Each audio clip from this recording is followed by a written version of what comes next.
Hi, welcome to Love Talkies Feel My Love episode 26.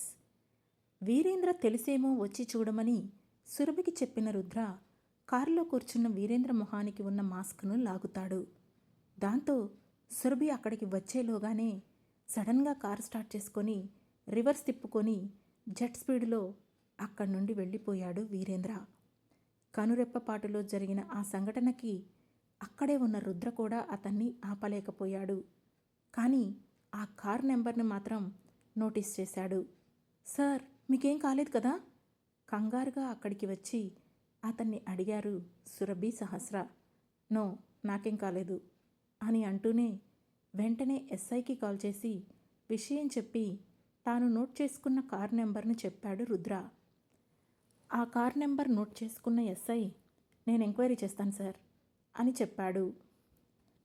ఆ తరువాత సురభి, సహస్ర, రుద్ర ముగ్గురు అక్కడి నుండి బయలుదేరారు. కార్ స్టార్ట్ అయిన దగ్గర నుండి ఆ ముగ్గురిలో ఎవరూ మాట్లాడలేదు. దాంతో కాసేపటికి సురభి, మీ ఇద్దరూ ఏమైనా మనోరథం చేస్తున్నారా అని అడిగింది. ఆ ప్రశ్నకు రుద్ర సైలెంట్గా ఉంటే సహస్ర మాత్రం ఆమె వైపు కొంచెం సీరియస్గా చూసింది. అది చూసిన సురభి, అక్కా, నువ్వెప్పుడు ఇలా సీరియస్గానే ఉంటావా? నీ బాడీలో కామెడీ గ్రంథులు లేవా అని అడిగింది. అది విని సహస్ర ఉక్రోషంగా ఏదో అనబోతుండగా ఇంతలో రుద్ర చిన్నగా నవ్వి, ఆమెలో కామెడీ గ్రంథులు లేకపోవడం ఏమిటి, తనే ఒక పెద్ద కామెడీ పీస్ అని అన్నాడు.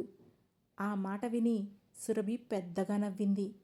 దాంతో రుద్ర వైపు కోపంగా చూసింది సహస్ర. కానీ రుద్ర ఆమెను పట్టించుకోకుండా ఆమె వైపు చూసి కళ్ళెగరేసి నవ్వాడు. అదంతా గమనించిన సురభి, మీ ఇద్దరు లవర్సా అని టక్కున అడిగింది. ఆ మాటకు రుద్ర ఏం చెబుతాడోనని భయపడిపోయిన సహస్ర కంగారుగా, లేదు లేదు, అతను మా బాస్ అని హడావుడిగా చెప్పింది. ఓ బాసా అని అంటూనే అనుమానంగా వాళ్ళిద్దరినీ మార్చి మార్చి చూసింది సురభి. ఆమెను అలాగే వదిలేస్తే ఏదో ఒకటి మాట్లాడుతూనే ఉంటుందని అనుకున్న సహస్ర వెంటనే టాపిక్ డైవర్ట్ చేస్తూ, సురభి, మీ నాన్న ఏపీ స్టేట్ మినిస్టరా అని అడిగింది. మినిస్టర్ చంద్ర, ఆ పేరు మీరు వినే ఉంటారు కదా అని అంది సురభి. విన్నాను, నా చిన్నప్పటి నుండి వింటూనే ఉన్నాను అని మనసులోనే చిరాగ్గా అనుకున్న సహస్ర, ఓకే, కానీ అసలు నువ్వు ఎవరిని వెతుక్కుంటూ అక్కడికి వెళ్ళావు? ఇందాక ఎస్ఐతో మాట్లాడుతూ ఎవరో రిలేటివ్స్ను వెతుక్కుంటూ వెళ్ళానని అన్నావు కదా, ఎవరు వాళ్ళు అని డౌట్గా అడిగింది. దాంతో తన తండ్రి తన పెద్దమ్మని, అక్కని చంపించాలని అనుకున్న విషయాన్ని మాత్రం చెప్పకుండా దాచేస్తూ, నేను మా పెద్దమ్మ, అక్క కోసం వెతుకుతున్నాను అని చెప్పింది. ఏంటి, మీ పెద్దమ్మ అక్కనా అనుమానంగా అడిగింది సహస్ర. అవును, వాళ్ళు మా నాన్నకి మొదటి భార్య, కూతురు అని దిగులుగా చెప్పింది సురభి. ఆ మాటకు సహస్ర గుండె ఒక్కసారిగా జల్లుమంది. ఆమె తన కోసం ఎందుకు వెతుకుతుందో సహస్రకు అర్థం కాలేదు. అప్పటికే ఆమె మనసులో ఏవేవో ప్రశ్నలు మొదలయ్యాయి. దాంతో తన ఆతృతను కంట్రోల్ చేసుకుంటూ, ఇప్పుడు మీ నాన్న మొదటి భార్య బిడ్డతో నీకేం పని? వాళ్ళు కనిపిస్తే ఏం చేస్తావు? వాళ్ళని చంపేస్తావా, లేదంటే వాళ్ళతో గొడవ పడతావా అని సీరియస్గా అడిగింది. లేదు లేదు, నేనెందుకు అలా చేస్తాను? తను మా పెద్దమ్మ, తన కూతురు నాకు అక్క అవుతుంది కదా. మా నాన్నకి వాళ్ళు అవసరం లేదేమో కానీ నాకు వాళ్ళు కావాలి, అందుకే నేను వాళ్ళ కోసమే వెతుకుతున్నాను అని హానెస్ట్గా చెప్పింది సురభి. ఆ మాటలు విని సహస్ర నుదురు చిట్లించి అనుమానంగా చూస్తూ, ఈ అమ్మాయి మాటలు చూస్తుంటే నిజమనే అనిపిస్తున్నాయి, కానీ నేను కూడా అంత త్వరగా ఒక డెసిషన్కి రాకూడదు. అంత ఈజీగా ఈ అమ్మాయిని నమ్మడానికి లేదు. ముందు అసలు ఈ అమ్మాయి నా కోసం, అమ్మ కోసం ఎందుకు సెర్చ్ చేస్తుందో ఆమె ఉద్దేశం ఏంటో క్లియర్గా తెలుసుకోవాలి. అలా చేయాలంటే ఈ అమ్మాయితో కొంచెం రిలేషన్ మెయింటైన్ చేయాలి అని మనసులోనే అనుకుంది సహస్ర. ఆమె సైలెంట్గా ఆలోచించడం చూసి, ఏంటక్కా, ఏం మాట్లాడడం లేదేంటి, ఏం ఆలోచిస్తున్నావు అని అడిగింది సురభి. లేదు, మీ నాన్న గురించి నాకు కొంచెం తెలుసు, కానీ ఆయనకి 2 పెళ్ళిళ్ళయ్యాయని ఇప్పుడు నువ్వు చెప్పే వరకు తెలీదు. దాని గురించి ఆలోచిస్తున్నాను అని అంది సహస్ర. "హ్మ్, ఇన్ని రోజులు ఇంట్లో ఉంటున్న నాకే ఈ మధ్య తెలిసింది. ఇక నీకెలా తెలుస్తుందిలే" లైట్ తీసుకుంటూ అంది సురభి. "ఓకే, అది సరే గాని ఏదైనా ఒక పని చేసే ముందు నువ్వు కొంచెం కూడా ఆలోచించవా? ఎవరో ఏదో మెసేజ్ చేసి రమ్మని పిలిస్తే అలా వెళ్ళిపోతావా? దానివల్ల ఇప్పుడు నీకెంత పెద్ద ప్రమాదం అయిందో చూడు. సమయానికి నేను మా బాస్ రాకపోయి ఉంటే నీ పరిస్థితి ఏంటి?" అని అడిగింది సహస్ర. ఎందుకో తెలియదు కానీ సహస్ర ఈసారి సురభిని నిజంగానే కోప్పడింది. బహుశా సురభి తన చెల్లెలు అని సహస్ర కన్నా ముందు ఆమె మనసు అంగీకరించడం మొదలుపెట్టిందేమో. సహస్ర చనువుగా కోప్పడడంతో, "అది కాదక్కా, మామూలుగా అయితే నేను కూడా వెళ్ళేదాన్ని కాదు. కానీ కొన్ని రోజుల క్రితం మా పెద్దమ్మ మా అక్క చనిపోయారని మా నాన్న మాట్లాడుతుంటే విన్నాను. అలాంటిది ఇప్పుడు సడన్గా ఎవరో మెసేజ్ చేసి వాళ్ళు బ్రతికే ఉన్నారు, అడ్రస్ తెలుసు, చెప్తాను రమ్మంటే ఆటోమేటిక్గా నాకు కూడా క్యూరియాసిటీ వస్తుంది కదా. అందుకే ముందు వెనక ఆలోచించకుండా వెళ్ళిపోయాను" అని చెప్పింది సురభి. ఆ మాటకు అర్థం కానట్లుగా చూసిన సహస్ర అంతలోనే సీరియస్ అవుతూ, "ఏంటి, మీ పెద్దమ్మ మీ అక్క చనిపోయారా? అలానే ఎవరు చెప్పారు?" అని అడిగింది. సడన్గా ఆమె ఎందుకలా రియాక్ట్ అయిందో డ్రైవ్ చేస్తున్న రుద్రకి, పక్కనే ఉన్న సురభికి అర్థం కాలేదు. దాంతో, "అక్క, ఏమైంది? నువ్వెందుకు అంత సీరియస్ అవుతున్నావు?" అని కంగారుగా అడిగింది సురభి. ఆ ప్రశ్నకు సహస్ర తడబడి తన కోపాన్ని కంట్రోల్ చేసుకుంటూ, "అంటే అది ఏం లేదు. నువ్వు ఇప్పటి వరకు వాళ్ళు చనిపోయారనే విషయం చెప్పలేదు కదా. సడన్గా అలా అనేసరికి షాక్ అయ్యాను" అని కవర్ చేసింది. "ఓ అదా, వాళ్ళు చనిపోయారని మా నాన్న చెబుతుంటే విన్నాను. కానీ నాకెందుకో వాళ్ళు మాత్రం ఇంకా బ్రతికే ఉన్నారని, నేను వాళ్ళని తప్పకుండా కలుసుకుంటానని అనిపిస్తూ ఉంటుంది. ఆ నమ్మకంతోనే ఏ చిన్న అవకాశాన్ని కూడా వదులుకోదలుచుకోలేదు. అందుకే వెళ్ళాను" అని చెప్పింది సురభి. ఆ మాటకు సహస్ర ఏదో అనబోతుండగా, "నీ నమ్మకం నిజమో కాదో తెలియకుండా ఇలా అనవసరమైన ప్రమాదాల్లో ఇరుక్కోవడం మంచిది కాదు. మరోసారి ఇలా జరగకుండా చూసుకో. ప్రతిసారి నేను సేవ్ చేయడానికి ఎవరో ఒకరు రారు" అని అప్పటిదాకా వాళ్ల మాటలు వింటూ డ్రైవ్ చేస్తున్న రుద్ర సీరియస్గా చెప్పాడు. ఆ తర్వాత సహస్ర, సురభి ఇంకేం మాట్లాడలేదు. సురభి చెప్పిన విషయాల గురించి ఆలోచనలో పడిపోయింది సహస్ర. కాసేపటికి సురభిని ఆమె హాస్టల్ ముందు డ్రాప్ చేశాడు రుద్ర. కార్ దిగిన సురభి, "థ్యాంక్స్ అక్క, థ్యాంక్ యూ సార్. మీరు చేసిన ఈ హెల్ప్ నేను గుర్తుపెట్టుకుంటాను" అని నవ్వుతూ అంది. "హెల్ప్ గుర్తుపెట్టుకోవాల్సిన పనిలేదు కానీ మళ్ళీ ప్రాబ్లంలో పడకుండా చూసుకో" అని చెప్పి కారు స్టార్ట్ చేసిన రుద్ర మరి కాసేపట్లో సహస్రను కూడా ఆమె ఇంటి ముందు డ్రాప్ చేసి, "ఇప్పుడు మీ అమ్మ ఎందుకు లేట్ అయిందని అడిగితే ఏం చెబుతావు?" అని అడిగాడు. "ఏం జరిగిందో అదే చెప్తాను సార్" అంది సహస్ర. "ఏం జరిగింది? అసలు నీ వల్లే ఇదంతా జరిగింది" అని అన్నాడు రుద్ర. "నా వల్ల? నేనేం చేశాను సార్?" అమాయకంగా అడిగింది సహస్ర. "ఏం చేశావా?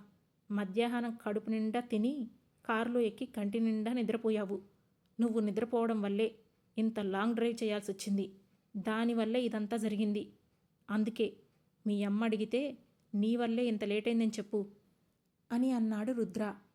ఆ మాటకు సహస్ర ఉడుక్కుంటూ, "నేను అంత ఎక్కువగా ఏం తినలేదు సార్" అని అంది. "అవునవును, చాలా తక్కువ తిన్నావు. చెప్పింది చాలే కానీ ఇంకెళ్ళు" అని చెప్పి అక్కడి నుండి వెళ్ళిపోయాడు రుద్ర. దాంతో సహస్ర ఇంటిదారి పట్టింది. కానీ ఆమె మనసులో మాత్రం కాసేపటి క్రితం సురభి చెప్పిన మాటలే సుడులు తిరుగుతున్నాయి. ఆ ఆలోచనలతోనే ఇంట్లోకి అడుగుపెట్టింది సహస్ర. కూతురు లేటుగా రావడమే కాకుండా చేతి నిండా షాపింగ్ బ్యాగ్స్తో రావడంతో, "ఏంటి సహస్ర, ఇంత షాపింగ్ చేశావు? అయినా లేట్ అవుతుందని కాస్త చెప్పాలి కదా" అని కాస్త కోపంగా అడిగింది మాలతి.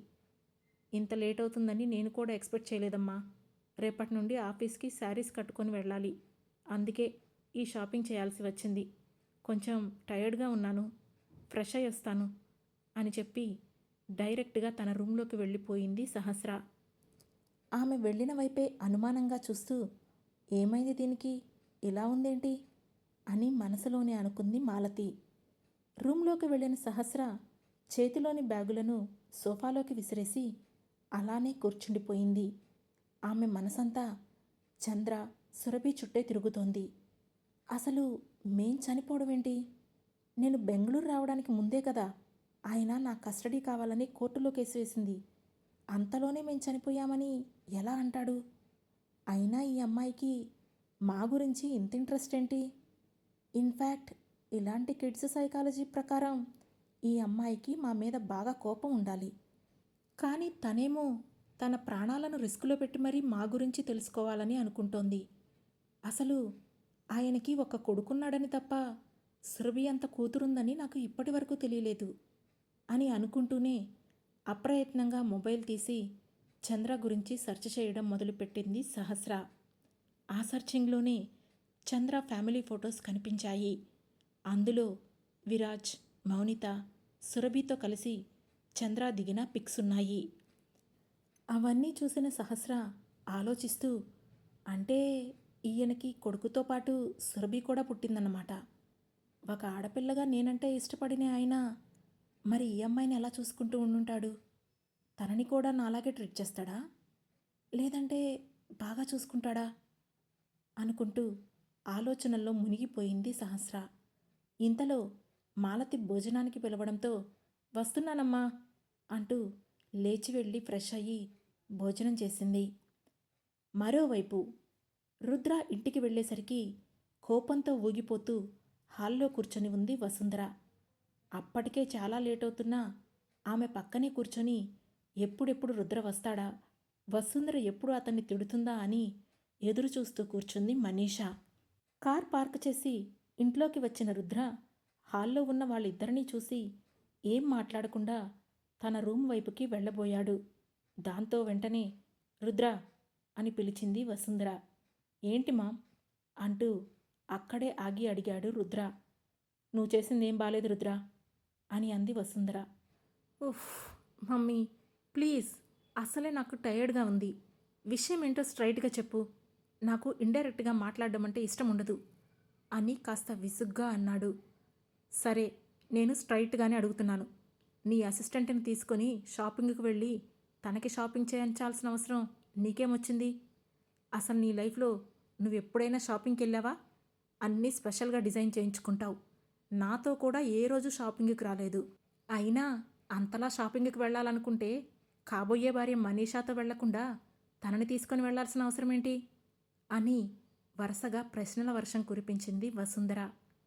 ఆమె మాటలకు నుదురు చిట్లించిన రుద్ర, వెయిట్, మనీషా నాకు కాబోయే భార్య ఎవరు చెప్పారు అని అడిగాడు.